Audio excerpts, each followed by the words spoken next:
Okay, let's talk. This is it, right? The final hours are ticking down before the CAT exam. And look, I know the stress is probably through the roof, but we're going to put a pin in that for a second. Right now is not about cramming new topics. Nope. This is all about pure laser-focused strategy. Let's dive in. So I want to ask you something, a question that probably goes against every instinct you have for a competitive exam. What if the real secret to landing a top percentile score Was actually answering fewer questions? Sounds totally backward, right? I get it. But honestly, this is the single biggest mental shift you need to make before you walk into that exam hall tomorrow. This whole idea, this entire game plan, it's all built around one single golden rule. This is the absolute core of your strategy for tomorrow. I'm going to say this loud and clear. Do not try to solve all the questions. The CAT is not a test of completion. It's a test of selection and accuracy. You know what your biggest enemy is tomorrow? Your ego. Your job is to be a smart, strategic point scorer, not some hero trying to conquer every single problem in sight. And if you don't believe me, just look at the numbers. The proof is right here. To hit that 90+ percentile, you don't need to go crazy. You're looking at maybe 16 to 18 attempts in VARC, just 12 to 15 in DILR, and 14 to 16 in QA. It all comes down to one thing: quality over quantity. Okay, so how do we actually do this? How do we put this golden rule into practice when the clock is ticking? Let's break it down section by section with a super clear playbook. First up, VARC. Your mantra here is simple. Say it with me. Read the question first. You are not there to read a novel or appreciate the author's style. You are on a mission to hunt for specific answers, and you can't find them if you don't know what you're looking for. So think of yourself as a detective, not a reader. You read the question, you scan the passage for keywords, and you zero in on the answer. Always go for those direct, fact-based questions first. Those are your easy points. The goal? Nail 3 or 4 passages really well. Don't just rush through all of them.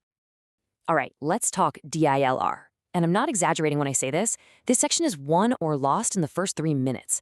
Your ability to pick the right sets to solve is way more important than how good you are at solving any one of them. You have to spend those first couple of minutes just scanning all the sets. If a set looks like a total mess or you can't figure out the setup in like 30 seconds, skip it, move on. Find the ones that look familiar, the ones with clear data, and then the second you pick one, start drawing your table or diagram. Don't try to be a genius and solve it all in your head. It's a trap. Next up, quant. For this section, we're going to use a really smart 2-pass system. I call it the 2-round attack. This is how you rack up points without getting stuck on those killer questions. So here's the game plan. Round 1, the first 15 minutes. You're a sniper. You go through that whole section just picking off the 8 to 10 easiest questions you can find. Bank those points. Lock them in. Then you move to round 2. Use the next 18 minutes or so to tackle those medium-level problems. And the last 5 minutes, that's for review, and this is key, attempting every single TITA question. Why? No negative marking. It's basically a free shot. Now, all this amazing strategy means nothing if your time management is off.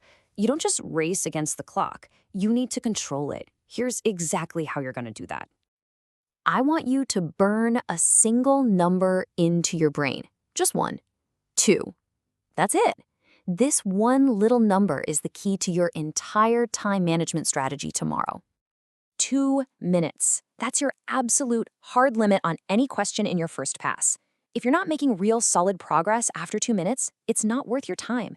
Your ego is going to scream at you just 1 more minute. You have to tell it to be quiet, mark that question for review, and move on. You have to be absolutely ruthless about skipping. And you're going to use these little mental checkpoints for each section. At the 15-minute mark, you ask yourself, am I on track? Am I getting the easy ones? At 30 minutes, have I banked enough points for a good score? And then at 38 minutes, that's it. You stop. No new questions. It's review time. This is how you stay in control. Okay, let's switch gears for a second. The strategy for inside the exam hall is set. Now, let's just quickly cover the simple, practical stuff to make sure you have a totally calm, stress-free morning tomorrow. Nothing wild here, just the basics. 2 copies of your admit card, always have a backup. A valid ID, of course, a transparent water bottle, and you know what's most important? a calm mind.